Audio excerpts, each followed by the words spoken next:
देश में तमाम मुद्दे हैं, लेकिन सबसे बड़ा मुद्दा है रोजगार का। रोजगार के मुद्दे को लेकर के युवा अक्सर प्रदर्शन करते रहते हैं और इस बार भी प्रदर्शन हो रहा है, लेकिन इस बार हिंसक प्रदर्शन हो रहे हैं। जो केंद्र सरकार योजना लाई है, अग्निपथ योजना, जिससे सेना में भर्ती होगी, उसको लेकर के युवा सड़कों पे। 4 साल का टेन्योर होगा और 21 साल में रिटायरमेंट। पहले साल के लिए 2 साल का रिलैक्सेशन दिया गया है, लेकिन युवा नाराज हैं। उनको लग रहा है कि उनके साथ ये धोखा हो गया, न पेंशन होगी न मेडिकल सुविधा होगी। तमाम लोग अपनी बात खुलकर रख रहे हैं और हम सब जानते हैं। सत्यपाल मलिक साहब हमारे साथ, मेघालय के गवर्नर हैं। किसानों का मुद्दा हो और अब जवानों का मुद्दा हो, उस पर अपनी बात रखते हैं, मुखर होकर बोलते हैं, डरते नहीं हैं। सर, अग्निपथ योजना के बारे में आपको पता है, युवाओं में देखकर, खासकर जो गांव से आने वाले युवा हैं, वो तैयारी करते हैं, दौड़ते हैं, चाहे सर्दी गर्मी बरसात। 4 साल से भर्ती नहीं आई और अब तो जो भर्ती भी होंगे वो 4 साल के लिए होंगे। इस पर आपकी टिप्पणी क्या है, आपका पहला रिएक्शन? देखिए, ये बहुत ही अन्यायपूर्ण काम हुआ है और इसका बहुत रिएक्शन, जितना दिखता है उससे ज्यादा रिएक्शन है। मुझे बहुत फोन आया, मुझे रिमोट जैसलमेर से एक बच्चे का फोन आया जिसका नाम नानक है कोई। उसने कहा साहब मैं सारे टेस्ट पास कर चुका था, एक कोई लास्ट रह गया था, वो सब कंडेम होकर मुझे नए सिरे से पेश होना पड़ेगा। तो ये बहुत ही not a well thought out scheme, ये बहुत खराब तरीके से सोच के किया गया है। और ये बेसिकली ये शो करता है कि देहात में और केंद्र सरकार में कितना फासला हो गया है। ये जो देहात के हित हैं वो इनके हाथ से ठीक नहीं हो रहे हैं। हालांकि मुझे चार्ज करेंगे, मैं बोलता हूं, लेकिन मैं महसूस करता हूं, चूंकि मैं देहात से हूं, और इसमें तो अब ना इन बच्चों की शादियां होंगी, ना इन बच्चों को और कहीं रोजगार मिलेगा। एक पूरी पीढ़ी को आप तबाह कर रहे हैं। बच्चों का ये कहना है कि 21 साल में रिटायर जब हो जाएंगे, सरकार कहती है इनको और रोजगार मिलेंगे, आप वॉरफेयर में ट्रेन होंगे, आप युद्ध कौशल में ट्रेंड होंगे और आपको बाहर नौकरियां मिल जाएंगी। बीजेपी एक नेता है कैलाश विजयवर्गीय, उन्होंने मीडिया से बातचीत में कहा है कि जो युवा वहां से आएंगे उन्हें हम बीजेपी के दफ्तरों में गार्ड की नौकरी को लेकर प्राथमिकता देंगे। ऐसे बयान भी आ रहे हैं। सोचिए, आपका रिएक्शन इस पर हम जानना चाहेंगे कि एक लड़का है जो वर्दी पहनकर सेना में जाता है, सरहद पर रक्षा करता है और वो बीजेपी के दफ्तरों की रक्षा करेगा। कहीं ना कहीं इसको लेकर के भी युवा कह रहे हैं कि नहीं, अब ये सब बयान आते हैं तो और उनका मनोबल गिरता है। ये बहुत अपमानजनक बात कही है और उनको विजयवर्गीय को इसके लिए माफी मांगनी चाहिए।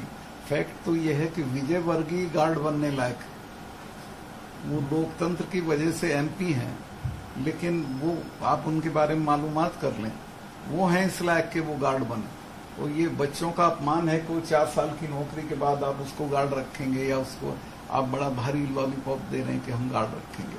और इससे इतना एलियनेशन हो रहा है जो इनको अंदाजा नहीं है। तो क्या अपील करना चाहेंगे?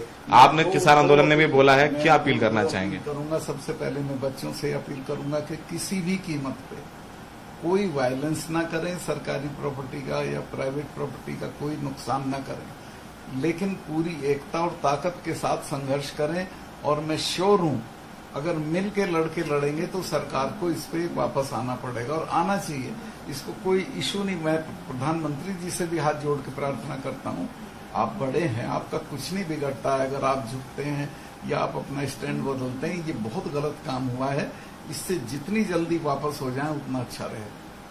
अपील तो कर रहे हैं मलिक साहब। अक्सर आपके बारे में जब हम आपसे बात करते रहते हैं, हम आपके भी शुभचिंतक हैं, तो आप अक्सर जब इंटरव्यू दे देते हैं तो आप पर बड़े जो है सवाल उठाए जाते हैं कि भाई अपनी सरकार के खिलाफ बोल रहे हैं, सरकार ने आपको गवर्नर बनाया, पहले किसानों पे बोला, अब जवानों पे बोल रहे हैं, तो आपके बारे में सवाल उठने लग जाते हैं, आपके कृत्य के बारे में आपको क्रिटिसिज्म झेलना पड़ता है। इस पर आप क्या कहेंगे? देखिए, इस पे मेरा ये कहना है, पहली चीज तो ये कि मैं सरकार के खिलाफ नहीं बोल रहा हूँ। मैं चाहे किसान आंदोलन बोला हूँ या अब बोल रहा हूँ, ये दोनों चीजें जो मैंने बोली वो सरकार के हक की हैं। सरकार अगर उस पर विचार करेगी तो उसका फायदा होगा। दूसरे ये कि उन्होंने मुझे बनाया, वो मुझे मना कर दे, मैं फौरन छोड़ दूंगा। मैं तो किसी दिन उसको लेके बैठा नहीं हुआ हूँ। मैंने पहले दिन से कहा है कि अगर सरकार मेरी बात से नाराज है और सरकार में जिन्होंने बनाया है वो ये कह दें भाई सतपाल वी आर अनकंफर्टेबल, तुम छोड़ दो, तो एक भी दिन नहीं लगाऊंगा। लेकिन मैं अपने वर्ग इंटरेस्ट को, अपने लोगों के, नौजवानों के, किसानों के सवालों को छोड़ने वाला नहीं। छोड़ने वाले नहीं है किसानों की। इमरजेंसी आज लगाई गई थी इतने साल पहले, आप भी जेल गए थे, तब भी सरकार के खिलाफ बोल रहे थे, आप भी सरकार के खिलाफ बोल रहे थे। बहुत फॉन्ड मेमोरी है, चूंकि जो पहली शाम थी 25 और 26 के बीच की, उसमें जो रामलीला ग्राउंड में मीटिंग हुई थी जिसमें जेपी खुद मौजूद थे, उसमें चरण सिंह जी के पैर में दर्द था तो उन्होंने मुझे भेजा था। मैंने लोकदल की तरफ से वहां स्पीच की थी और मेहमत क्राउड था, बहुत जबरदस्त, और मुझे लग गया था कि कल तक कुछ ना कुछ हो जाएगा। अगले दिन सुबह मुझे फोन आया 5 बजे रविराज जी का कि सत्ता निकल जाओ, इमरजेंसी लग गई, चरण सिंह जी गिरफ्तार हो गए, फला गिरफ्तार हो गए। कितने दिन रहे आप इमरजेंसी में, जेल में? इमरजेंसी में पहले फरार रहा 6 महीने, फिर 7-8 महीने जेल रहा। जेल रह के इमरजेंसी में, तब भी आप बोल रहे थे और अब भी बोल रहे थे। वो तो बोलता तेवर बदले नहीं आप? नहीं, अभी तो मैं वो बुढ़ापे तक बोलूंगा, यू डोंट वरी।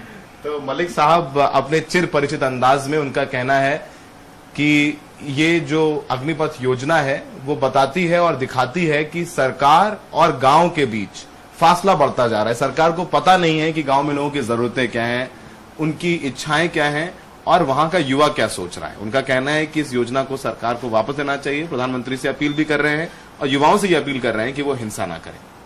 सहयोगी पवन कुमार के साथ दिल्ली में सौरभ शुक्ला, एनडीटीवी इंडिया।